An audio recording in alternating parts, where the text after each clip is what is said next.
Hello बच्चों, welcome back to my channel. आज का जो वीडियो बहुत ही ज़्यादा इंपॉर्टेंट होने वाला है, क्योंकि आज हम क्या एग्जाम से रिलेटेड कुछ इंपॉर्टेंट क्वेश्चंस को क्या इस वीडियो में डिस्कस करेंगे। तो आज हम लोग क्या डिस्कस करेंगे लास्ट ईयर के क्वेश्चन पेपर को, जिसका मेरे पास है सेट नंबर 1 और जो पेपर का कोड है वो आप यहाँ पे देख सकते हो। एंड इस क्वेश्चन पेपर की पीडीएफ एंड इसके आंसर की जो पीडीएफ है, दोनों का लिंक आपको क्या है डिस्क्रिप्शन बॉक्स में मिल जाएगा, वहां से जाके आप उनको डाउनलोड कर सकते हो। तो वीडियो को स्टार्ट करने से पहले आप किस सिटी से बिलोंग करते हो एंड आपका नेम क्या है मुझे कमेंट सेक्शन में जरूर बताना। तो चलो without wasting any time let's get start with today's video. तो पहले हमारे पास सेक्शन ए, तो इसके अंदर फर्स्ट क्वेश्चन है, in the experimental setup given below it is observe that on passing the gas produced in the reaction in the solution X, the solution X first turn milky and then colourless. तो यहाँ पे क्या जो solution x है उसमें से क्या जो CO2 गैस है वो क्या पास करवाई जा रही है, पहले तो ये मिल्की हो जाता है देन हो जाता है कलरलेस। तो हमसे क्या पूछा है नीचे, the option that justify the above stated observation is that X is the aqueous calcium hydroxide and साथ में है पहली ऑप्शन है it turns milky due to the CO2 gas liberated in the reaction and after some time it becomes colourless due to the formation of calcium carbonate. तो यही हमारा क्या right answer है, क्योंकि हमारे पास क्या होता है ये जो ऊपर सॉल्यूशन है एक्स, उसमें से हम लोग क्या करते हैं जब CO2 पास करवाते हैं तो वो हो जाती है milky due to the formation of CaCO3 calcium carbonate. Okay, और जब एक्सेस में CO2 पास करवाई जाता है तो वापस क्या हो जाता है कलरलेस हो जाता है। तो इसलिए हमारा क्या फर्स्ट जो आंसर है वो राइट है। सेकंड क्वेश्चन की बात करते हैं, the emission of the brown fumes in the given experimental setup is due to the, तो यहाँ पे क्या है लेड नाइट्रेट को क्या हीट किया जा रहा है, तो इसमें हमें पता है कि ब्राउन फ्यूम्स निकलते हैं, तो वो किसकी वजह से होता है NO2 मींस नाइट्रोजन डाइऑक्साइड। ठीक है, तो आंसर में देख लेते हैं, thermal decomposition of the lead nitrate which produces brown fumes of the nitrogen dioxide. तो बिल्कुल सही, यही हमारा राइट आंसर है। थर्ड क्वेश्चन है, MnO2 प्लस रिएक्शन दी हुई है, in order to balance the above chemical reaction the values of X, Y and Z respectively are. तो हमें यहाँ पे क्या करना है X, Y एंड Z को करना है बैलेंस। तो जैसे कि हम लोग क्या यहाँ पे देख सकते हैं, इसके अंदर हमें सबसे पहले बैलेंस करना पड़ेगा ऑक्सीजन को। ठीक है, तो ऑक्सीजन कितने हैं 2 है लेफ्ट साइड पे, तो राइट साइड पे इसमें है ऑक्सीजन, तो दैट मीन्स Y की जगह पे फिर कितना आएगा 2 आएगा, ये हमें पता चल गया। उसके बाद क्या है, अगर यहाँ पे 2 आएगा तो हाइड्रोजन कितने हो गए, हाइड्रोजन के पैर में ऑलरेडी 2 लगा हुआ, तो दैट मीन्स हाइड्रोजन हो गए 4, तो दैट मीन्स X की जगह पे क्या आएगा 4 आएगा। तो X भी पता चल गया कितना आएगा 4। अभी यहाँ पे क्या 4 पुट किया है, तो क्लोरीन देख सकते हो कितने हो गए 4 हो गए ना, तो इधर कितने हैं 2 और 2 यहाँ पे है 4, तो दैट मीन्स Z की जगह पे कितना आएगा 1, तो Z आएगा 1। तो कौन सी ऑप्शन होगी 4, 2, 1, तो हमारी C option is the right answer. Fourth question है, in the given table below the information regarding the pH and the nature acidic and basic of the different solutions. तो नीचे क्या है कुछ सॉल्यूशंस दे रखे हैं, सबकी क्या pH लिखी हुई है, तो हमें बताना है which option is the correct. तो लेमन जूस की pH दी हुई है 3, जो कि गलत है। लेमन जूस की क्या pH 3 नहीं होती है, और ये क्या होता है एसिडिक नेचर होता है ना, तो ये गलत है। आप नेचर देख के भी आइडिया लगा सकते हो कौन सी करेक्ट है कौन सी फॉल्स है। मिल्क ऑफ मैग्नीशिया, तो यहाँ पे क्या मिल्क ऑफ मैग्नीशिया बेसिक है, इसकी pH 10 है, तो ये बिल्कुल सही है। गैस्ट्रिक जूस की pH क्या 6 दी हुई है, ये एसिडिक होता है लेकिन इसकी pH क्या होती है कम होती है, 1.2 या 2.2 का समथिंग होती है। प्योर वाटर की कितनी होती है 7.4, तो यहाँ पे 7 दी हुई है, तो ये गलत है। न्यूट्रल तो होता है लेकिन pH इतनी नहीं होती, तो दैट मीन्स हमारा B ऑप्शन क्या होगा right answer. Next question, a metal X is used in the thermite process when X is burnt in the air it gives an amphoteric oxide Y, X and Y are respectively. तो देखो amphoteric oxide क्या है, दो ही metals बनाते हैं, एक तो है एल्यूमिनियम और एक है जिंक। तो जिंक वाले ऑप्शन तो है नहीं, तो दैट मीन्स ये दोनों ऑप्शन तो नहीं हो सकती। तो एल्यूमिनियम जो होता है, एल्यूमिनियम की ऑक्सीडेशन स्टेट कितनी होती है 3 पॉजिटिव, और ऑक्सीजन की होती है 2 नेगेटिव, तो दैट मीन्स क्या बनेगा Al2O3, तो हमारा B ऑप्शन राइट होगा। Next, select washing soda from the following. तो वॉशिंग सोडा का फॉर्मूला क्या होता है, 10 मॉलिक्यूल्स होते हैं वाटर के, तो Na2CO3.10H2O, तो हमारा क्या है ये वाला आंसर राइट होगा। Question number 7, consider the structure of the 3 cyclic carbon compounds A, B and C and given below and select the correct option from the following. तो हमें क्या करेक्ट ऑप्शन चूज करना, तो देख लेते हैं ऑप्शंस क्या क्या दी हुई है। तो जैसे कि हमारे पास क्या पहला ऑप्शन दिया हुआ है A and C are the isomers of the hexane and B is benzene. तो B तो बेंजीन है, बिल्कुल सही है, क्योंकि इसमें ऑल्टरनेटिव क्या होते हैं डबल बॉन्ड होते हैं, तो ये तो सही है। लेकिन A एंड C कह रहे हैं आइसोमर्स है किसके हेक्सेन के, तो ये जो चीज़ है ये क्या हेक्सीन है, क्योंकि इसमें क्या डबल बॉन्ड है, तो ये आइसोमर तो नहीं है हेक्सेन का, तो ये गलत हो गया। तो दैट मीन्स पहली ऑप्शन गलत है। B ऑप्शन में क्या दिया हुआ है, A is an isomer of hexane, B is benzene, C is an isomer of hexene. तो ये तो हेक्सीन का आइसोमर है, C सही है, B भी बेंजीन है, लेकिन A जो है वो क्या हेक्सेन का आइसोमर नहीं है, क्योंकि अगर आप यहाँ पे हाइड्रोजन काउंट करोगे तो हाइड्रोजन कितने हैं 10 है, लेकिन जो हेक्सेन होता है उसके अंदर हाइड्रोजन कितने होते हैं 12 होते हैं। और आइसोमर्स का मतलब ये होता है कि डिफरेंट स्ट्रक्चर्स, लेकिन उनका जो मॉलिक्यूलर फॉर्मूला होता है वो क्या होता है सेम होता है, तो हाइड्रोजन का डिफरेंस आ रहा है, तो ये क्या है गलत है। C ऑप्शन क्या है, A is the saturated cyclic hydrocarbon and B and C are the unsaturated, तो ये बिल्कुल सही है, क्योंकि हमारे पास क्या यहाँ पे ये जो B है वो B एंड C में क्या डबल बॉन्ड आ रहा है, तो दैट मीन्स ये क्या अनसैचुरेटेड हाइड्रोकार्बन है, और A के अंदर क्या कोई भी डबल बॉन्ड या ट्रिपल बॉन्ड नहीं है, तो ये क्या सैचुरेटेड है, तो ऑप्शन C हमारा क्या होगा राइट आंसर। नेक्स्ट है, an organism which breaks down the food material outside the body and then absorbs it is. तो आउटसाइड द बॉडी मटेरियल को ब्रेक करना देन एब्जॉर्ब करना, ये कौन से कैटेगरी में आते हैं? सैप्रोफाइट्स होते हैं ये हमारे। तो उसकी जो एग्जांपल है वो कौन सी है? जैसे कि ऑप्शन डी है, ए फंगी एंड राइजोपस। तो ये दोनों क्या सैप्रोफाइट्स ही हमारे होते हैं, ठीक है। नेक्स्ट है, consider the following statement about the small intestine and select which one is not correct. पहली ऑप्शन है, this length of the small intestine in the animal differs as it depends upon the type of food they eat. बिल्कुल सही है, ये animals के अंदर क्या होता है, डिफरेंट डिफरेंट इसकी लेंथ होती है, डिपेंड करता है कौन सा फूड वो खाते हैं। The small intestine is the site of complete digestion of the food, ये भी बिल्कुल सही है। The small intestine receives secretion from the liver and pancreas, ये भी बिल्कुल सही है। यहाँ से क्या जो जूस है वो रिलीज होते हैं, जिसकी वजह से खाना क्या स्मॉल इंटेस्टाइन के अंदर डाइजेस्ट होता है। फोर्थ क्या, the villi of small intestine absorbs water from the unabsorbed food before it get removed from the body via the anus. तो ये गलत है, क्योंकि देखो स्मॉल इंटेस्टाइन के अंदर क्या होता है, जो एब्जॉर्ब्ड फूड है ना उसमें से वाटर होता है। अनएब्जॉर्ब्ड कहाँ पे होता है? लार्ज इंटेस्टाइन के अंदर होता है ये काम। तो इसलिए डी ऑप्शन हमारा राइट आंसर है। Question number 10th, the statement that correctly describes the characteristics of A genus. तो हमें बताना है कोई कौन सा करेक्ट है। फर्स्ट ऑप्शन है, in the individual of a given species a specific gene is located on a particular chromosome. तो ये बिल्कुल सही है। A gene is not the information source for making the proteins in the cell. तो ये गलत है, ये सोर्स होता है। Each chromosome has only one gene, ये भी गलत है। 2 जीन्स होते हैं एक क्रोमोसोम के अंदर। All the inherited traits in the human beings are not controlled by the genes. तो ये भी गलत है, कंट्रोल किए जाते हैं। तो दैट मीन्स ए ही हमारा क्या होगा? Right answer. नेक्स्ट है, select the following the correct statement about the tropic movement in the plant. तो ट्रॉपिक मूवमेंट के अंदर क्या होता है, जो स्टिमुलस होता है एनवायरमेंट से जो मिलता है, तो उसी के डायरेक्शन में क्या होती है, जो प्लांट की ग्रोथ है वो होती है। तो दैट मीन्स क्या, डी ऑप्शन हमारा राइट आंसर है। It is a growth related movement. Next है, select the incorrect match between the plant and its vegetative part from the following. तो यहाँ पे क्या है, नीचे हमारे पास क्या है, प्लांट लिखा हुआ और उसका क्या वेजिटेटिव पार्ट लिखा हुआ है। तो वेजिटेटिव प्रोपगेशन में हम लोग क्या करते हैं, प्लांट के जो होते हैं लीफ, रूट एंड स्टेम, उन्हीं से हम लोग क्या उन नए प्लांट को क्या करते हैं, रिप्रोड्यूस करते हैं। उसको हम लोग बोलते हैं वेजिटेटिव प्रोपगेशन। तो जैसे कि पहला दिया हुआ है बायरोफाइलम एंड लीफ, तो ये बिल्कुल सही है। जो बायरोफाइलम है उसको क्या लीफ से क्या दोबारा रिप्रोड्यूस किया जाता है। जो पोटैटो है उसको क्या, जो स्टेम है उससे क्या पोटैटो का जो प्लांट है उसको दोबारा रिप्रोड्यूस किया जाता है, ये भी बिल्कुल सही है। मनी प्लांट को भी क्या स्टेम से किया जाता है, और जो रोज है उसको भी क्या स्टेम से किया जाता है। तो यहाँ पे लिखा हुआ रूट, तो दैट मीन्स क्या है, ये हमारा क्या सही है, ये इनकरेक्ट जो ऑप्शन है। तो D is the right answer.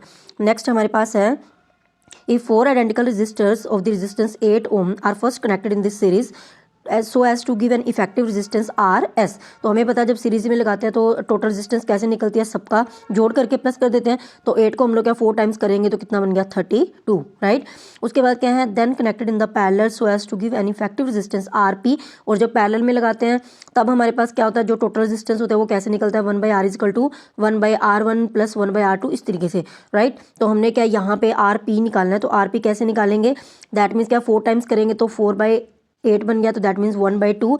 और ये थी 1/RP की वैल्यू, तो RP जो है वो कितना आ गया 2। मतलब जो सीरीज में लगाएंगे तो टोटल रेजिस्टेंस हमारी कितनी आएगी 2।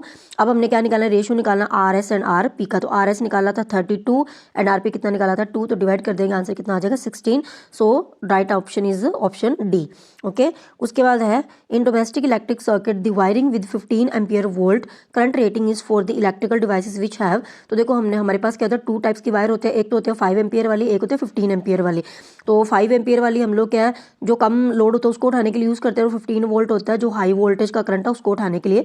तो जैसे कि आपको पता है गीज़र है, गीज़र को ऑपरेट करने के लिए क्या होता है, हाई पावर जो चाहिए होती है। तो दैट मीन्स हमारा क्या option A is the right answer. 15 ampere current rating किसके लिए यूज़ करेंगे, high power rating such as a geyser. Next, in the following diagram, the position of the needle is shown on the scale of a voltmeter. The least count of the voltmeter and the reading shown is respectively are। तो पहले तो हमें find करना list count. देखो list count कैसे find करते हैं, सबसे पहले हमने ये देखना होता है कि टोटल कितनी रीडिंग्स जो है वो शो कर रहा है। तो यहाँ पे क्या है 3 वोल्ट तक हमें क्या वोल्टेज बता रहा है। तो जितनी टोटल हमारी वोल्टेज होती है उसको हम लोग क्या डिवाइड करते हैं किससे, ये जो टोटल लाइन्स है ना हमने काउंट करने, 0 को नहीं काउंट करना, उसके बाद जितनी भी ये लाइन्स है उनको काउंट करना है। तो काउंट करेंगे 1 2 3 4 5 6 7 8 9 10 11 12 13 14 15 16 17 18 19 एंड 20। तो टोटल डिविजन्स कितनी बने 20। तो उसको डिवाइड करेंगे तो हमारे पास आंसर आएगा 0.15 वोल्ट। तो इसका मतलब क्या है, इसका जो लीस्ट काउंट है वो क्या है 0.15 वोल्ट। उसके बाद हमें बताना था कि रीडिंग कितनी शो कर रहा है। तो यहाँ पे आप देख सकते हो जो नीडल है वो क्या है यहाँ पे इस लाइन पे पॉइंट आउट कर रही है।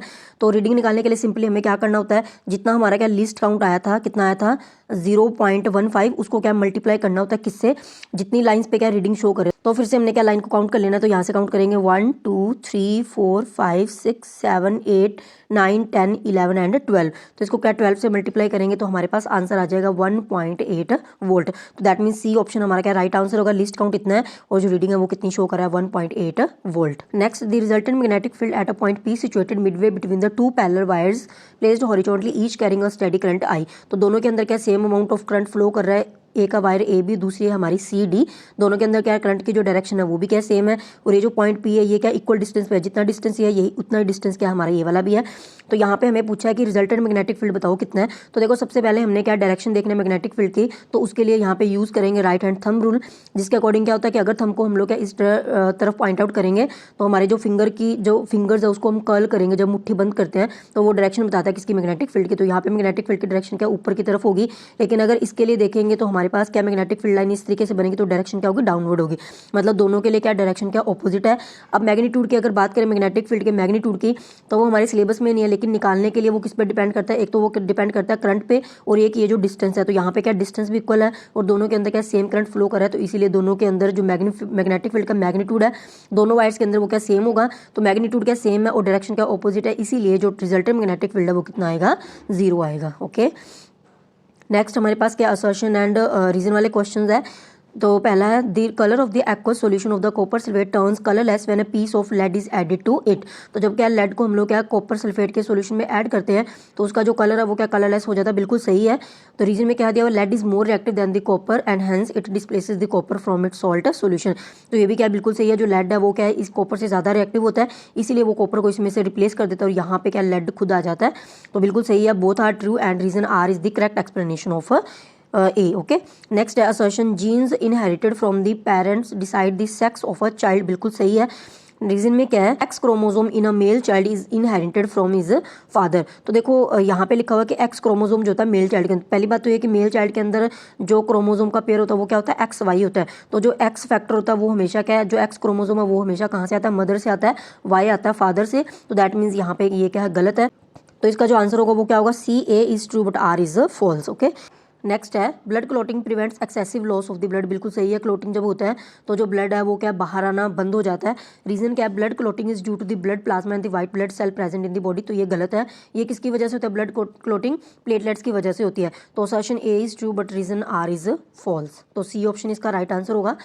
आगे है the strength of the magnetic field produced at the centre of a current carrying circular coil increases on increasing the number of turns in it. तो हमें पता है कि हमारे पास क्या जो सर्कुलर कॉइल है अगर उसके अंदर हम लोग क्या नंबर ऑफ टर्न्स इंक्रीज करेंगे तो डेफिनेटली मैग्नेटिक फील्ड क्या इंक्रीज होता है। ये सही है।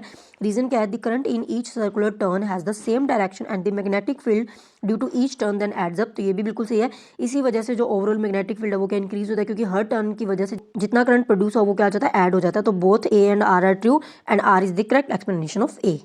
नेक्स्ट हमारे पास क्या है सेक्शन B, जिसके अंदर हमारे पास क्या 2 मार्क्स वाले क्वेश्चंस आते हैं। तो इसके अंदर पहला क्वेश्चन जो दिया हुआ है इसके अंदर 2 पार्ट है। तो ए compound X which is prepared from the gypsum has the property of hardening when mixed with the proper quantity of water. तो हमें X बताना है। तो X क्या होगा, प्लास्टर ऑफ पेरिस, जिसका फॉर्मूला क्या होता है CaSO4 डॉट हाफ H2O। तो जब इसको क्या प्रॉपर क्वांटिटी ऑफ वाटर के साथ क्या मिलाया जाता है तो तब क्या होता है, ये जिप्सम के अंदर कन्वर्ट हो जाता है, हार्ड हो जाता है। तो इसका केमिकल फॉर्मूला भी लिख दिया, उसका नेम क्या है, plaster of Paris, POP। Second है state the difference in the chemical composition between baking soda and baking powder. तो दोनों के अंदर क्या बेसिक डिफरेंस क्या होता है। देखो बेकिंग सोडा जो होता है वो क्या होता है, ज्यादा बेसिक इन नेचर होता है, वो बेसिक ज्यादा होता है। लेकिन जो बेकिंग पाउडर है ये क्या होता है, बेसिक कम होता है। तो हम लोग क्या करते हैं, जो बेकिंग सोडा है उसके अंदर क्या है, एक वीक जो एसिड है मीन्स माइल्ड एसिड है उसको मिला देते हैं। तो जो नई चीज बनती है वही हमारा क्या होता है, baking powder, which is less acidic in nature. तो इसलिए हम लोग उसको क्या खाने वाली जो चीजें उसमें क्या यूज करते हैं। आंसर भी यहाँ पे लिखा हुआ आप देख सकते हो। बेकिंग सोडा का क्या होता है, NaHCO3, मैंने फॉर्मूला यहाँ पे लिखा हुआ है। बेकिंग पाउडर क्या होता है, baking soda plus any mild edible acid. और ऑप्शन में जो क्वेश्चन दिया हुआ है, right balanced chemical equation for the reaction that occurs when, पहला blue coloured copper sulphate crystals are heated. तो इस तरीके से रिएक्शन लिखेंगे। कॉपर सल्फेट का फॉर्मूला क्या होता है, ये होता है इसके पास 5 मॉलिक्यूल्स वाटर के होता है। हीट करने पे ये क्या अलग अलग हो जाता है, तो हमें जस्ट बैलेंस करना है। तो कॉपर सल्फेट तो ऑलरेडी बैलेंस है, सिर्फ हमें क्या करना है, वाटर के आगे क्या लगाना है, 5 लगाना है, बैलेंस हो जाएगी। उसके बाद क्या है, सेकंड पार्ट में हमसे पूछा था sodium hydrogen carbonate is heated during cooking. तो सोडियम हाइड्रोजन कार्बोनेट मीन्स हमारा क्या है, ये बेकिंग सोडा। तो इसको जब हीट करते हैं तो क्या होता है, हमारे पास CO2 गैस रिलीज होती है, वाटर बनता है और साथ में बनता है sodium carbonate, that is Na2CO3। तो इस तरीके से यहाँ पे क्या है, क्योंकि सोडियम यहाँ पे 2 है तो इसलिए हम लोग इसको बैलेंस करने के लिए आगे लगा देंगे 2। तो इस तरीके से हमारी रिएक्शन क्या हो जाएगी, बैलेंस हो जाएगी। नेक्स्ट है, write the role of insulin in regulating blood sugar level in the human body and mention the disease cause due to it. तो इंसुलिन का रोल क्या होता है, देखो इंसुलिन क्या करता है, हमारी बॉडी के अंदर क्या होता है, जो ग्लूकोज होता है उसको क्या है, जो डिफरेंट सेल्स है ना बॉडी के, उन तक पहुंचाने का काम करता है इंसुलिन। तो जब क्या है ग्लूकोज सेल्स तक पहुंचेगा तभी सेल्स के अंदर क्या है, जो रेस्पिरेशन वाला प्रोसेस होगा, वहां पे ये जो ग्लूकोज है वो यूज हो जाएगा टू प्रोड्यूस एनर्जी, राइट। तो ये क्या करता है, अगर इंसुलिन क्या ग्लूकोज को सेल्स तक नहीं पहुंचाएगा तो जो ग्लूकोज है वो यूज ही नहीं होगा, तो हमारी बॉडी के अंदर क्या जो शुगर लेवल है ना वो क्या बढ़ जाएगा। तो यही क्या इंसुलिन का काम होता है कि जो ब्लड का शुगर लेवल है उसको क्या करना, मेंटेन करना, उसको डिक्रीज करना।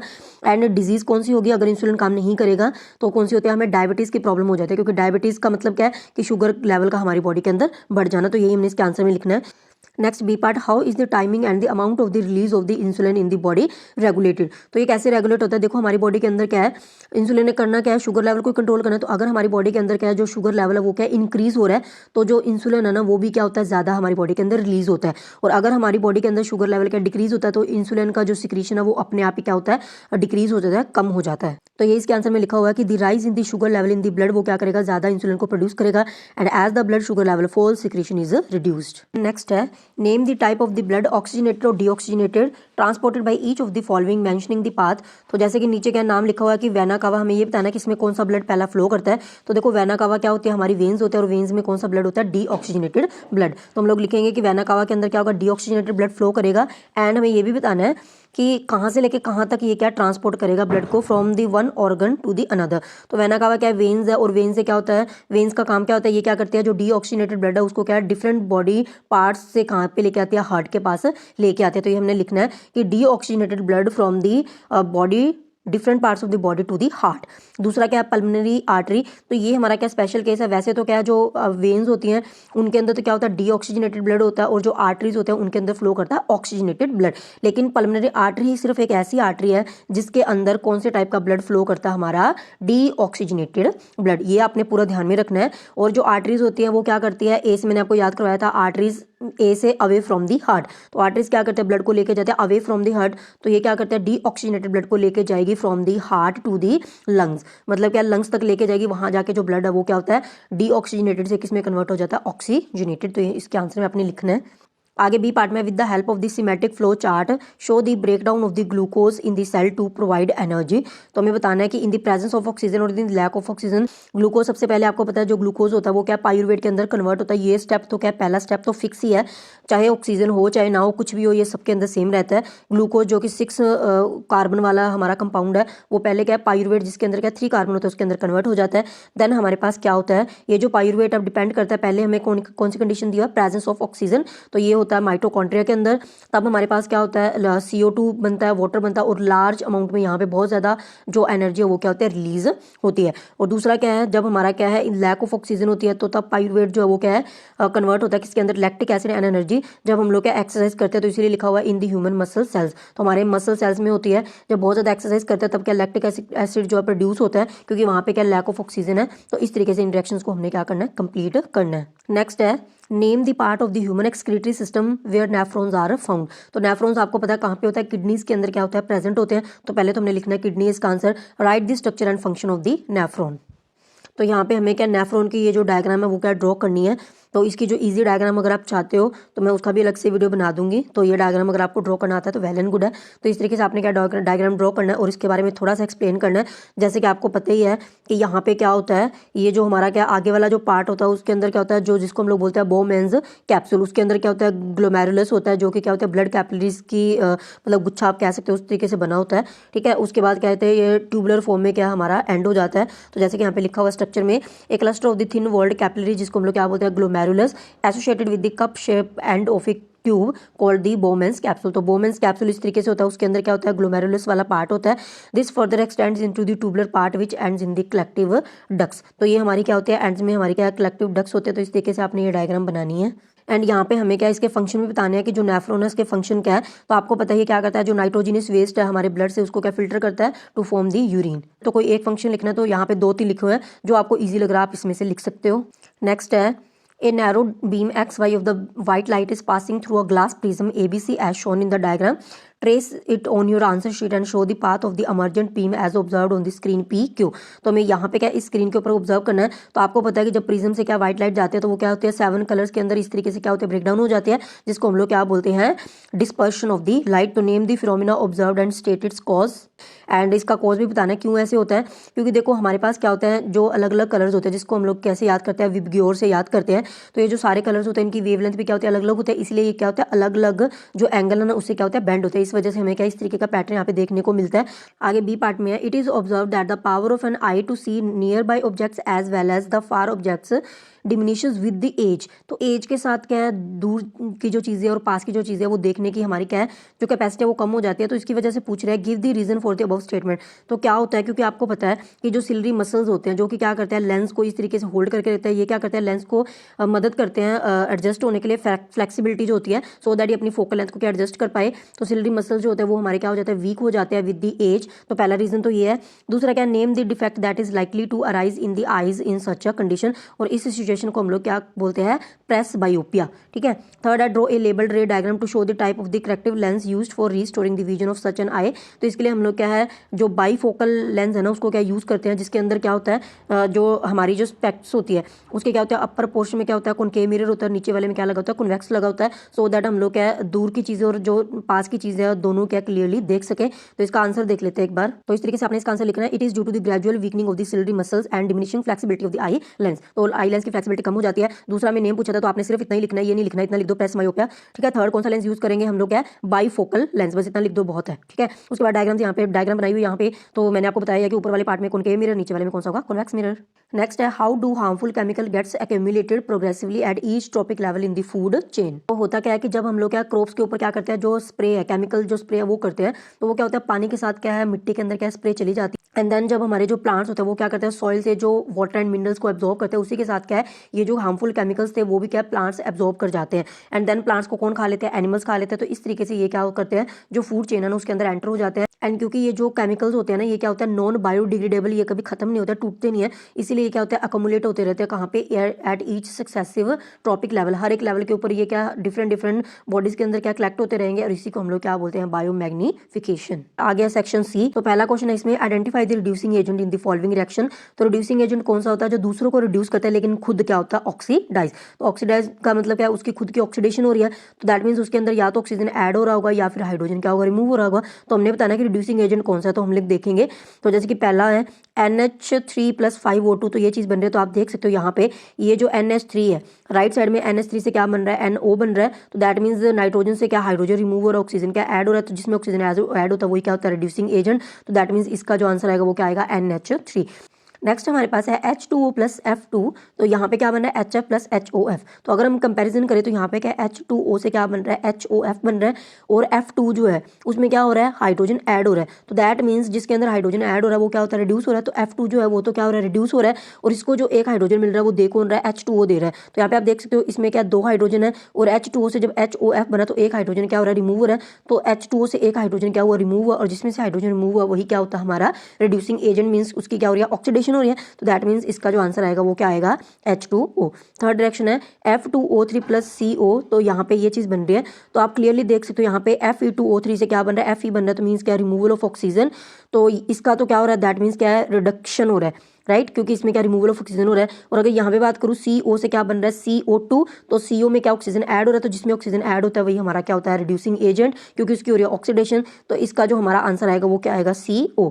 फोर्थ है H2+O2 क्या बन रहा है H2O। तो अगर हम लोग यहाँ पे देखें H2 जो है वो किसमें कन्वर्ट हो रहा है H2O में। तो हाइड्रोजन के अंदर क्या ऑक्सीजन ऐड हो रहा है तो दैट मीन्स H2 जो है वही हमारा क्या होगा यहाँ पे reducing agent. Next B part में है define a redox reaction in the terms of gain और लॉस ऑफ ऑक्सीजन। तो पहली बात तो रिडॉक्स रिएक्शन क्या होता है जिसके अंदर क्या होता है ऑक्सीडेशन एंड रिडक्शन दोनों साइमल्टेनियसली होते हैं एक ही साथ होते हैं, उन रिएक्शंस को कहते हैं रिडॉक्स रिएक्शन। तो इसके टर्म में पूछा है तो हम लोग लिखेंगे कि वो रिएक्शन जिसके अंदर क्या है गेन और लॉस ऑक्सीजन का जो है दोनों ही क्या साइमल्टेनियसली होता है उसी को हम लोग क्या बोलते हैं रिडॉक्स रिएक्शन। क्योंकि जब क्या ऑक्सीजन का गेन होगा तब होगी वहाँ पे ऑक्सीडेशन और जब ऑक्सीजन का लॉस होगा तो वहाँ पे होगी रिडक्शन। तो उसी को हम लोग क्या बोलते हैं रिडॉक्स रिएक्शन। बहुत ही सिंपल आंसर है इसका क्वेश्चन में लिखा हुआ है। नेक्स्ट है suggest one remedial measure each to counteract the change in the pH in the human beings in the following cases. तो हमने बताना है कि हम लोग क्या है जो नीचे पीएच के अंदर चेंज हुआ उसको क्या काउंटरैक्ट करने के लिए, उसको खत्म करने के लिए हम लोग कौन से रेमेडी को यूज कर सकते हैं। पहला है production of the too much acid in the stomach during the indigestion, तो जिसको हम लोग क्या एसिडिटी बोलते हैं, तब क्या बहुत ज्यादा एसिड हमारी बॉडी में रिलीज हो जाता है। तो यहाँ पे सिंपल फंडा है कि जो ज्यादा एसिड होगा उसको न्यूट्रल करने के लिए उसमें क्या ऐड कर देंगे, बेस ऐड कर देंगे। तो दैट मीन्स हमने क्या बेसिक चीजें यूज करनी है। तो पहले के लिए हम लोग क्या यूज करेंगे, आंट एसिड, जैसे कि milk of magnesia, cold milk, कुछ भी यूज कर सकते हैं, तो ये हो जाएगा। दूसरा क्या है stung by honey bee and the nettle leaves, तो इसमें क्या होता है जब हनी भी काटते हैं तब भी क्या होता है हमारी बॉडी के अंदर एसिड रिलीज हो जाता है। नेटल लीव जिसके ऊपर कांटे टाइप कुछ लगे होते हैं वो भी जब हमें चुभ जाता है गलती से तब भी हमारी बॉडी के अंदर एसिड रिलीज हो जाता है। तो उसको खत्म करने के लिए हम लोग क्या यूज करेंगे, बेस यूज करेंगे, जैसे कि बेकिंग सोडा या फिर डॉग प्लांट जो होता है नेटल लीव्स के पास में नेचुरली उगता है, उसकी पत्तियों को रब कर लो, वो भी क्या होता है बेसिक इन नेचर होती है। तो वो क्या कर देगी, जो एक्सेस एसिड है उसको क्या कर देगी, न्यूट्रल कर देगी।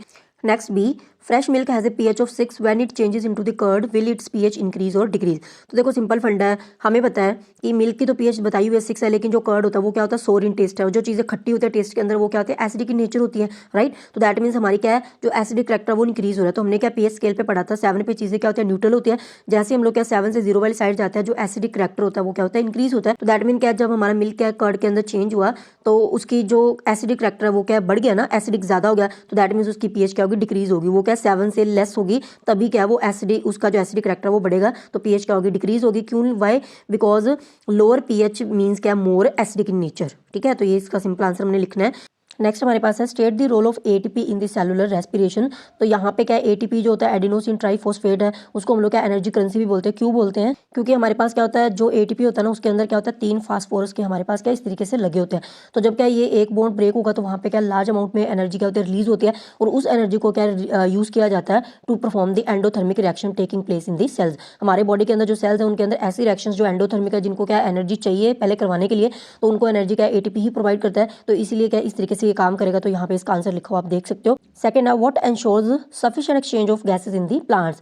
तो गैसेस का जो एक्सचेंज होता है प्लांट्स के अंदर मेजरली तो क्या स्टोमेटा के थ्रू होता है, जो स्टोमेटल पोर्स होते हैं उनके थ्रू होता है, और कुछ क्या होता है जो हमारे क्या होता है स्टेम होते हैं, रूट्स होते हैं, उनकी सर्फेस के थ्रू भी क्या होता है एक्सचेंज होता है। तो हमने दोनों लिखने हैं, स्टोमेटल पोर्स भी, stomata and the surface of root stem, ठीक है। थर्ड है state the conditions on which the direction of the diffusion of the gases in the plants depend upon. तो किस कंडीशंस के ऊपर जो डिफ्यूजन की जो डायरेक्शन है वो डिपेंड करती है। एक तो डिपेंड करता है कि हमारी इन्वायरमेंटल कंडीशंस क्या है, डे टाइम है नाइट का टाइम है, और दूसरा डिपेंड करता है कि जो नीड ऑफ द प्लांट, मतलब प्लांट की नीड क्या है, क्या वो फोटोसिंथेसिस कर रहे हैं, क्योंकि जब फोटोसिंथेसिस करते हैं तो प्लांट्स को ज्यादा CO2 चाहिए होती है, राइट। तो इसलिए क्या होता है जो उनके अंदर CO2 होती है पहले से वो यूज हो जाते हैं, तो वहां पे CO2 की जो कॉन्सेंट्रेशन है वो डिक्रीज हो जाएगी, और बाहर इन्वायरमेंट में CO2 की कॉन्सेंट्रेशन क्या ज्यादा है, तो डिफ्यूजन हमेशा क्या होता है higher concentration to low concentration. तो इस तरीके से क्या डिफ्यूजन की डायरेक्शन होगी डे टाइम के अंदर। एंड अगर हम लोग नाइट की बात करें तो नाइट में क्या होता है फोटोसिंथेसिस वाला प्रोसेस नहीं होता है, तो उस टाइम पे क्या होता है प्लांट्स के अंदर जो CO2 होती है उसकी जो कॉन्सेंट्रेशन होती है वो क्या ज्यादा हो जाती है, क्योंकि अभी CO2 क्या यूज नहीं हो रही है, राइट। तो इसलिए क्या होगा CO2 जो वो क्या प्लांट से बाहर की तरफ डिफ्यूज होना स्टार्ट हो जाता है, तो इस तरीके से डायरेक्शन होगी। तो इसलिए टोटली क्या डिपेंड करता है प्लांट्स की नीड के ऊपर। Next what is the internal energy reserve in the plants and animals. तो देखो प्लांट्स के अंदर जो होते हैं कार्बोहाइड्रेट स्टोर होते हैं, एनिमल्स के अंदर भी होते हैं जिसको वो as a energy reserve use करते हैं। तो प्लांट्स के अंदर स्टोर होते हैं in the form of starch, and animal के अंदर स्टोर होते हैं in the form of glycogen. Second, how desert plants perform photosynthesis if their stomata remains close during the day. तो देखो जो डेजर्ट प्लांट्स होते हैं ना वो क्या करते हैं ड्यूरिंग द डे उनके जो स्टोमेटल पोर्स होते हैं वो क्या क्लोज रहते हैं, ओपन नहीं होते, क्योंकि डे टाइम के अंदर अगर उन्होंने क्या किया जो अपने स्टोमेटल पोर्स होते हैं उनको क्या ओपन किया, तो स्टोमेटल पोर्स ओपन कब होता है जब यहाँ पे गार्ड सेल में क्या भरता है पानी भरता है। तो अगर डे टाइम के अंदर ये अपने स्टोमेटल पोर्स को ओपन करेंगे तो यहाँ पे ये जो पानी है उसके हाई चांसेस है कि उसकी क्या हो जाएगी इवेपोरेशन हो जाएगी और पानी क्या बाहर चला जाएगा। तो दैट मीन्स क्या डेजर्ट प्लांट्स के अंदर पानी की और कमी आ जाएगी। तो इस चीज को अवॉइड करने के लिए डेजर्ट प्लांट्स क्या करते हैं डे टाइम में तो क्या स्टोमेटा को बंद रखते हैं, लेकिन नाइट के टाइम में वो क्या करते हैं अपने जो स्टोमेटल पोर्स है ना उनको क्या करते हैं ओपन करते हैं, एंड देन वो क्या करते हैं जो CO2 है उसको क्या इन्वायरमेंट से ले लेते हैं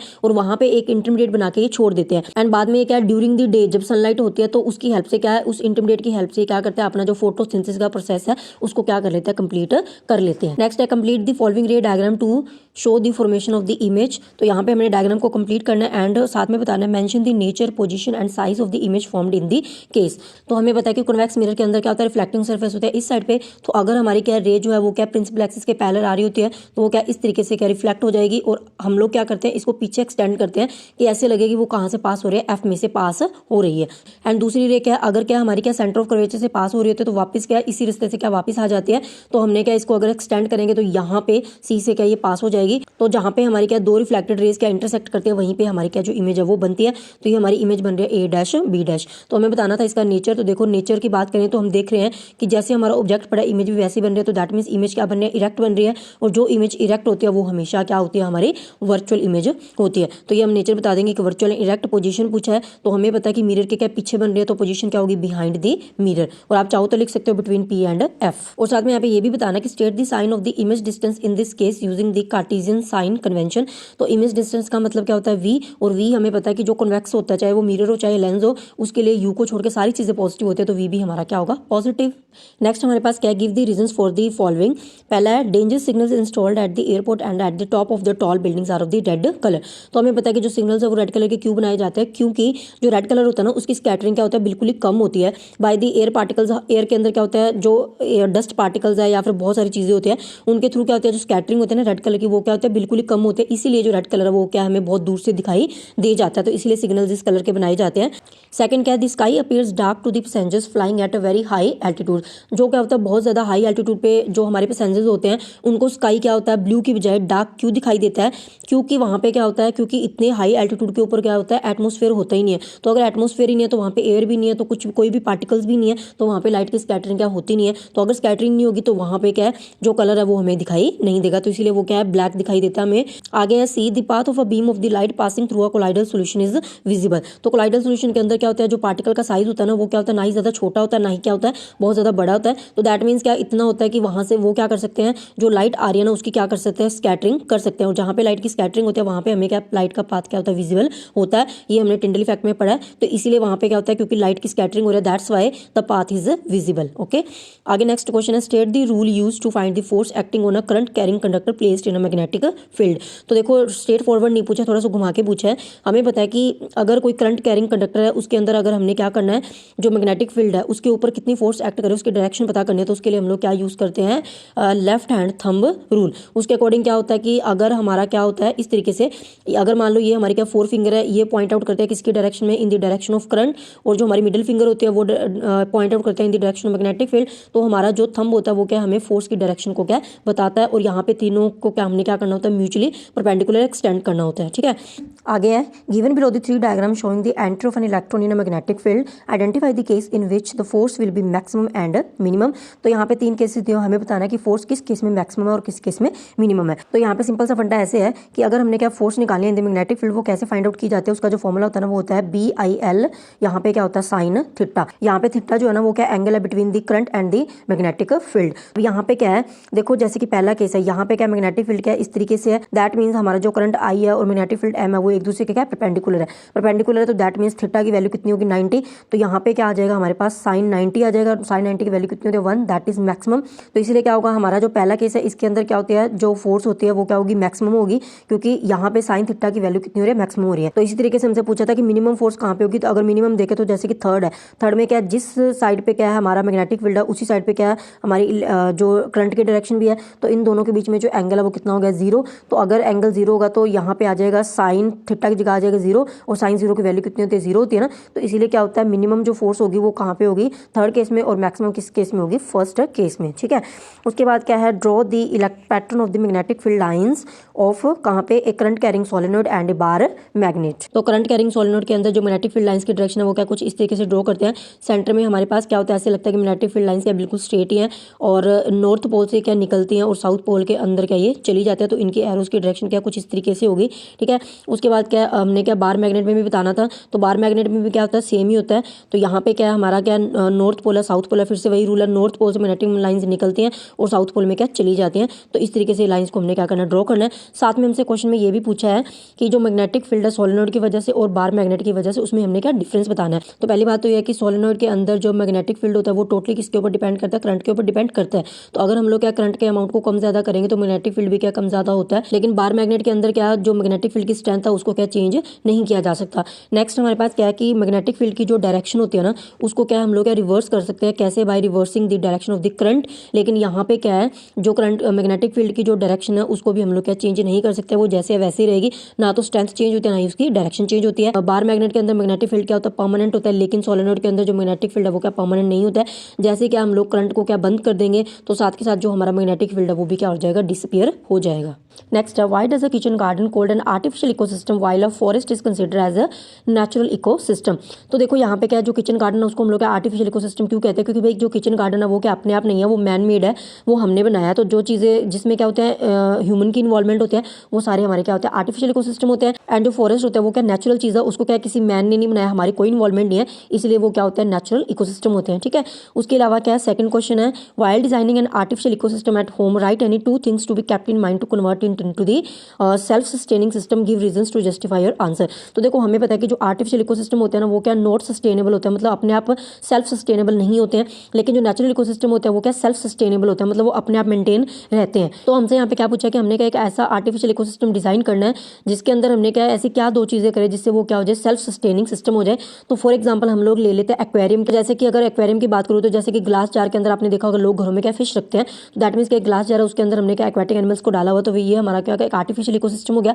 अब हमने पूछा कि ऐसी दो चीजें बताओ जिससे ये क्या हो जाए सेल्फ सस्टेनिंग सिस्टम बन जाए। तो हमें पता है कि जो फिश वगैरह उनको क्या है जिंदा रहने के लिए क्या चाहिए, ऑक्सीजन चाहिए और साथ में उनको खाना चाहिए। तो कुछ ऐसी अरेंजमेंट कर देते हैं जिससे उनको खाना भी अपने आप मिलता जाएगा और जो ऑक्सीजन है वो भी अपने आप मिल जाए, हमें उनको प्रोवाइड करने की जरूरत ना बने, तो वो सेल्फ सस्टेन बन जाएगा। तो इसके लिए हम लोग क्या कर सकते हैं, एक पंप लगा सकते हैं जिसके थ्रू जो ऑक्सीजन है ना उनको क्या अपने आप मिलती रहे, तो वो सेल्फ सस्टेनेबल हो जाएगा, ऑक्सीजन हमें प्रोवाइड करने की जरूरत नहीं है। दूसरा क्या है, फिश का जो खाना होता है जो हम लोग क्या ऊपर से डालते हैं, अगर हम लोग चाहते हैं कि हम नहीं डालें अपने आप मिले, तो उसके लिए हम लोग क्या कर सकते हैं, यहाँ पे एक्वेटिक प्लांट्स लगा सकते हैं इसके अंदर, क्योंकि जो एक्वेटिक प्लांट्स है वो लगाएंगे तो जो फिशेज है वो क्या एक्वेटिक प्लांट से अपना जो फीड है वो ले सकती है। तो इन दोनों केसेस में वो क्या बन जाएंगी, टोटली सेल्फ सस्टेनेबल सिस्टम बन जाएगा। तो वो यहाँ पे लिखा हुआ कि in a jar containing water we can provide the oxygen through a pump and add a few aquatic plants and animals to keep it self sustaining system. तो जस्टिफिकेशन इसकी क्या है कि ऑक्सीजन जो है वो क्या कंटिन्यूसली रिप्लेनिश्ड होती रहेगी अपने आप, एंड एक्वेटिक प्लांट जो है वो सर्व करेंगे as a food. Next question है construct a food chain of the 4 trophic levels comprising the following. तो 4 चीजें दी हुई है, तो सबसे पहले हमें पता है पहले कौन आता है, प्रोड्यूसर आता है, दैट मीन प्लांट्स आएंगे। प्लांट्स को कौन खाएगा, रैट, एंड रैट को कौन खाएगा, स्नैक, एंड स्नैक को कौन खाएगा, हॉक। तो इस तरीके से हमारी क्या सीक्वेंस बनेगी। सेकंड क्वेश्चन है 20,000 joule of the energy was transferred by the producers to the organism at the second trophic level, calculate the amount of energy that will be transferred by the organism to the third trophic level and the fourth trophic level. तो देखो यहाँ पे क्या है, हमारे पास जो second trophic level है उस पर कितनी एनर्जी ट्रांसफर हो रही है, 20,000। तो देखो थर्ड पे कितनी होगी, मीन्स नेक्स्ट ट्रॉफिक लेवल पे यहाँ पे लगेगा 10% लॉ। 10% लॉ के अकॉर्डिंग क्या होता है कि एक लेवल से नेक्स्ट लेवल के ऊपर जो एनर्जी ट्रांसफर होते हैं वो कितने होते हैं, सिर्फ पहले लेवल की 10% जाती है। तो दैट मीन्स क्या 20,000 का 10% करेंगे तो कितना आ जाएगा, 2,000 जूल। तो दैट मीन्स क्या थर्ड लेवल पे 2,000 जूल एनर्जी ट्रांसफर होगी। तो अगर फोर्थ लेवल की बात करें तो फिर से क्या थर्ड लेवल से फोर्थ लेवल पे क्या 10% ट्रांसफर होगा, तो 2000 का 10% कितना बन गया, 200 जूल। उसके बाद नेक्स्ट हमारे पास है सेक्शन डी। तो इसके अंदर है लॉन्ग क्वेश्चंस। तो पहला क्वेश्चन दिया हुआ है saturated organic compound A belongs to the homologous series of the alcohol. तो अल्कोहल कैटेगरी का हमारा ए कंपाउंड है। On heating A with the concentrated sulfuric acid at 443 Kelvin it forms an unsaturated hydrocarbons। Unsaturated का मतलब जिसमें क्या double या triple bond कम से कम एक होगा। तो हमने क्या नीचे ए बी एंड सी को आइडेंटिफाई करना है। तो पहले तो जो हमारा ए है वो हमारा क्या इथेनॉल है, CH3CH2 एंड OH। ठीक है, ए ये हो गया। बी में क्या दिया हुआ कि इसको जब हीट करेंगे 443 केल्विन पे in the presence of sulphuric acid, तो यहाँ पे क्या होता है वाटर का लॉस होता है, वाटर रिमूव हो जाता है, तो एक का हाइड्रोजन जाएगा एक का OH जाएगा, तो हमारे पास बनता है CH2 डबल बॉन्ड CH2, तो जो कि हमारा क्या बी कंपाउंड है। उसके बाद हमें बताया हुआ है कि the compound B on addition with the 1 mole of hydrogen in the presence of nickel changes to this saturated hydrocarbon C. तो जब हमारे पास क्या होता है जो इथीन है जो कि बी कंपाउंड था, इसके अंदर क्या है H2 ऐड करना इन द प्रेजेंस ऑफ निकल और प्लेटिनम। तो निकल क्या होता है एक रिड्यूसिंग एजेंट है, तो ये जो एक बॉन्ड है यहाँ से ब्रेक होगा, तो यहाँ पे क्या एक एक हाइड्रोजन क्या दोनों के अंदर ऐड हो जाएगा, तो क्या बनेगा CH3 सिंगल बॉन्ड CH3। तो हमारा जो सी है वो क्या होगा हमारा इथेन। सेकंड क्वेश्चन में write the chemical equation showing the conversion of the A into B, ये मैंने आपको ऑलरेडी भी बता दिया। Third, what happens when compound C undergoes the combustion. तो ये रिएक्शन हमारी आएगी C2H6 जो कि क्या हमारा इथीन है, कंपाउंड सी है, उसकी कंबस्टन करेंगे, दैट मीन वो ऑक्सीजन के कनेक्ट में आ रहा है, तो यहाँ पे क्या होगा CO2 निकलेगा, साथ में वाटर है और यहाँ पे निकलेगी लार्ज अमाउंट ऑफ हीट, तो ये एक्सोथर्मिक रिएक्शन है। तो उसके बाद है state 1 industrial application of the hydrogenation reaction. तो जैसे कि वेजिटेबल ऑयल जो है उसको क्या फैट में कन्वर्ट करने के लिए कौन सी रिएक्शन यूज की जाती है, हाइड्रोजनेशन रिएक्शन, तो ये हमने लिख देना है। फिफ्थ क्वेश्चन है name the product forms when compound A reacts with the sodium. तो हमारा जो ए था वो क्या था हमारे पास इथाइल अल्कोहल CH3CH2OH, तो इसकी हमने क्या रिएक्शन करवानी है सोडियम के साथ। तो यहाँ पे क्या होगा, ये जो सोडियम है ये हाइड्रोजन को क्या कर देगा, डिस्प्लेस कर देगा, तो यहाँ पे बन जाएगा CH3CH2ONA, एंड साथ में हमारे पास क्या जो हाइड्रोजन है वो निकलेगी। तो हमने बस यही लिखना है प्रोडक्ट्स कौन कौन से बनेंगे, एक तो बनेगा सोडियम एथोक्साइड और साथ में क्या हाइड्रोजन निकलेगा। तो नेक्स्ट है with the help of the diagram show the formation of the micelles when soap is applied on the oily dirt. तो हमारे पास क्या होता है, जो सोप होता है ना उसके क्या होता है, दो एंड होते हैं। एक तो होता है हमारा हाइड्रोकार्बन वाला पार्ट जो कि क्या होता है, नॉन पोलर होता है और वाटर रिपेलेंट होता है, मतलब हाइड्रोफोबिक होता है, वाटर के साथ इंटरेक्ट नहीं करता है।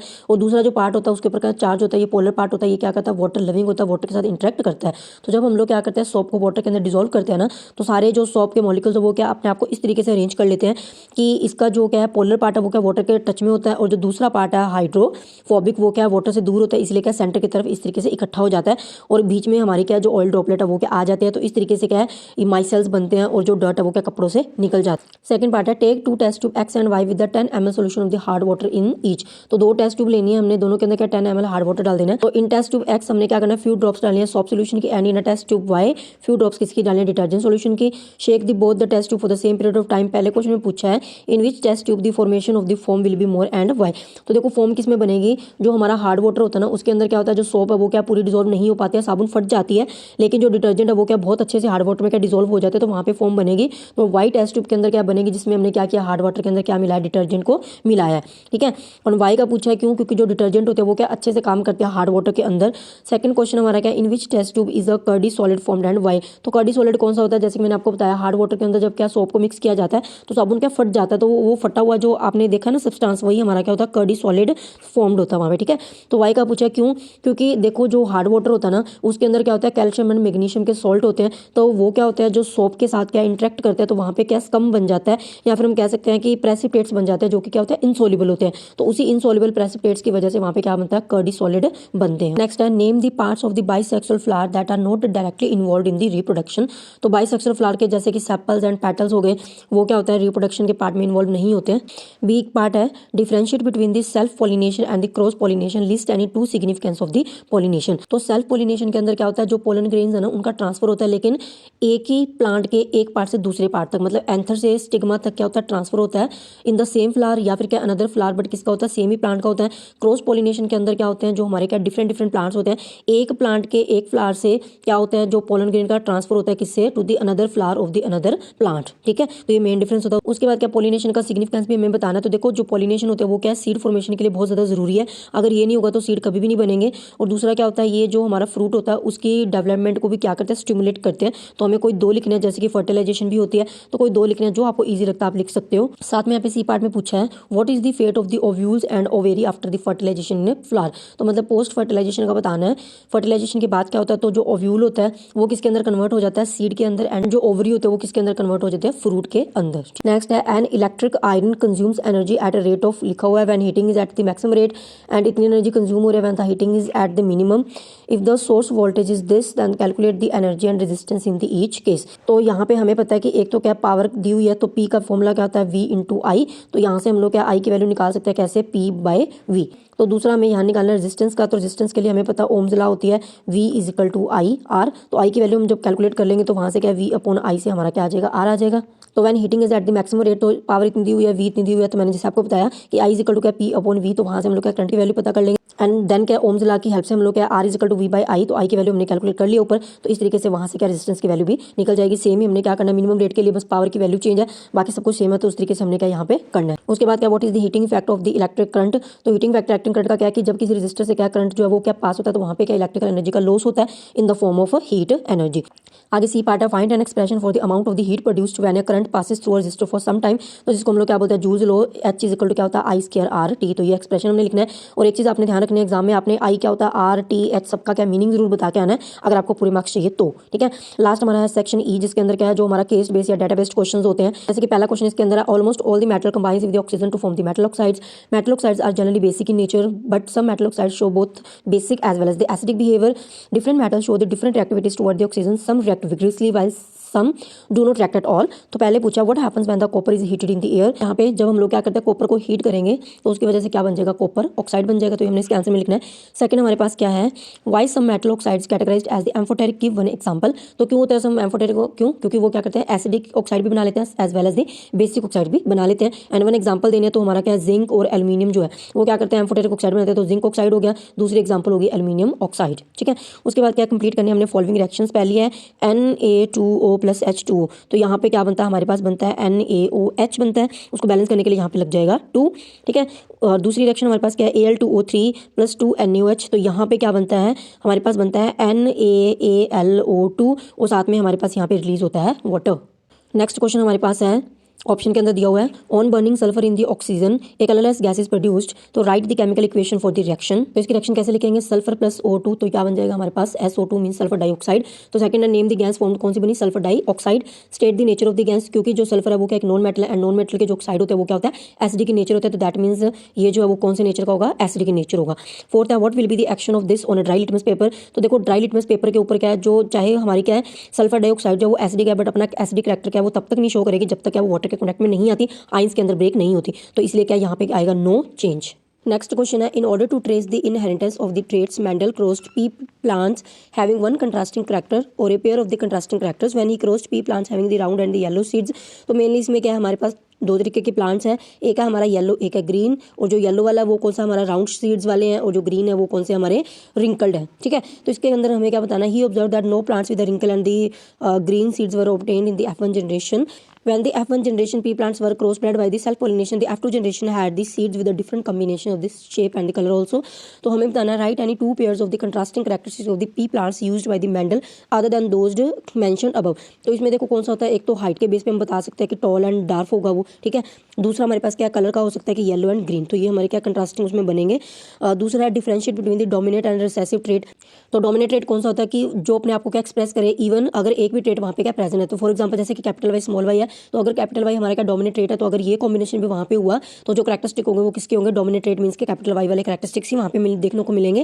रिसेसिव ट्रेट कौन सा होता है, जिसमें क्या होता है जो डोमिनेट ट्रेट है ना वो क्या करती है, सप्रेस कर देती है दूसरे डोमिनेट जीन को, तो उसको हम लोग बोलते हैं रिसेसिव ट्रेट। या फिर इसको ऐसे भी लिख सकते हैं कि जो रिसेसिव ट्रेट होता है ना वो अपने आप को तभी एक्सप्रेस कर पाता है जब वहाँ पे क्या उसी की दो कॉपीज हमारे पास प्रेजेंट होती है, जैसे कि स्मॉल वाई। तो इसी केस में क्या जो रिसेसिव ट्रेट है उसके कैरेक्टरिस्टिक्स क्या देखने को मिलते हैं। आगे सी पार्ट है, state the ratio of the combination observed in the seeds of the F2 generation, what do you interpret from this result. तो यहाँ पे क्या मैंने डाई हाइब्रिड क्रॉसिंग कैसे होता है वो पूरा एक्सप्लेन कर दिया है, ठीक है। तो आप यहाँ से देख के अच्छे से समझ सकते हो, और जो इनकी जो रेशियो है वो कैसे आएगी वो भी मैंने पूरा डिटेल में यहाँ पे लिख दिया है। आगे सी पार्ट है, given below a cross between a pure violet flowered pea plant and a pure white flowered pea plant, small v दिया हुआ है।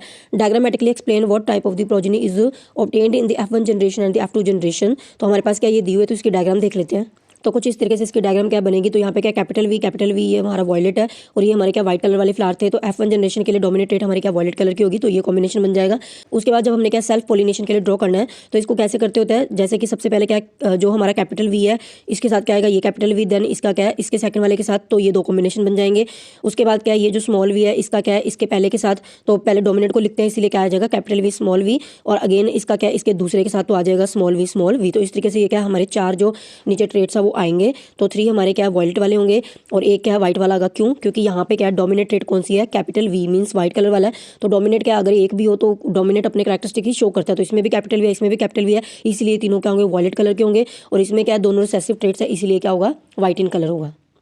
उसके बाद है लास्ट क्वेश्चन हमारे पास, hold a concave mirror in your hand and direct its reflecting surface toward the sun, direct the light reflected by the mirror on a white cardboard held close to the mirror, move the cardboard back and forth gradually until you find a bright sharp spot of the light on the board. This spot of the light is the image of the sun on the sheet of the paper which is also termed as the principal focus of the concave mirror। तो नीचे क्या है diagram बनी हुई है, तो हमें यहाँ पे क्या बताना है, list 2 uses of the concave mirror. तो पहली बात है कि कॉनकेव मिरर क्या करता है, जो इमेज है वो क्या है बड़ी साइज की बनाता है, एंड साथ में क्या है ये कन्वर्जिंग मिरर भी है, तो उसी के बेस पर हमने यूज लिखने हैं। तो डेंटिस्ट इसको यूज करते हैं और शेविंग मिरर की तरह यूज किया जाता है। और अगर हम कन्वर्जिंग प्रॉपर्टी के बेस पे देखें तो इसको क्या सोलर फर्नेस में जो व्हीकल्स की जो हेडलाइट होते हैं उनमें यूज किया जाता है, तो जो आपको इजीली आप लिख सकते हो। सेकंड है, if the distance between the mirror and the principal focus is 15 centimetre, find the radius of curvature. तो f की वैल्यू यहाँ पे क्या 15 दी हुई है, तो r का फॉर्मूला क्या होता है 2 × f, तो f से 2 से मल्टीप्लाई कर देंगे तो कितना आ जाएगा 30 सेंटीमीटर। तीसरा हमारे पास क्या है, draw a ray diagram to show the type of the image formed when an object is placed between the pole and the focus of a concave mirror. तो यहाँ पे इस तरीके से हमने क्या डायग्राम को ड्रॉ करना है, तो ऑब्जेक्ट कहाँ पे रखा है बिटवीन f एंड p के बीच में, तो ये हमारा ऑब्जेक्ट है a एंड b।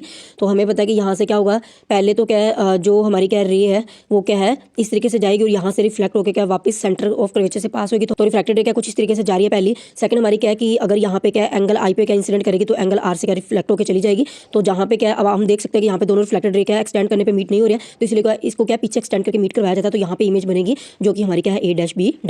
नेक्स्ट है an object 10 centimetre in the size is placed at 100 centimetre in the front of a concave mirror, that means u की वैल्यू हमारी -100 centimetre if its image is formed at the same point where the object is located. तो object and image की जो position बिल्कुल same है। तो देखो कॉनकेव मिरर के केस में से कौन सी पोजीशन होती है, जब क्या है ऑब्जेक्ट एंड इमेज एक ही पोजीशन में बनते हैं, वो कौन सी होती है, जब ऑब्जेक्ट कहाँ पे होता है, eight the centre of curvature. तो इसका मतलब हमें पता चल गया कि जो इमेज का जो डिस्टेंस है, मान लो यहाँ पे क्या है पोल है, मिरर पड़ा है, तो ये जो डिस्टेंस है वो कितना 100 है, और इसी डिस्टेंस को हम लोग क्या बोलते हैं, सी और पी के बीच के डिस्टेंस को आर बोलते हैं। तो दैट मींस हमें पता चल गया आर की वैल्यू कितनी है 100, और ये 100 क्या आएगा माइनस में आएगा, क्योंकि हम लोग क्या वी को क्या लेफ्ट साइड में क्या मेजर कर रहे हैं।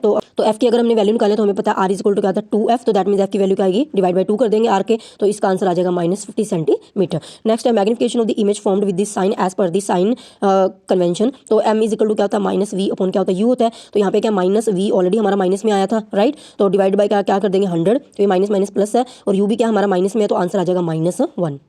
तो ये था हमारा पूरा क्वेश्चन पेपर जो मैंने आपको अच्छे से समझा दिया। आई होप कि ये वीडियो आपके लिए हेल्पफुल रही होगी। तो मिलते हैं नेक्स्ट वीडियो के अंदर, till then take care, bye bye.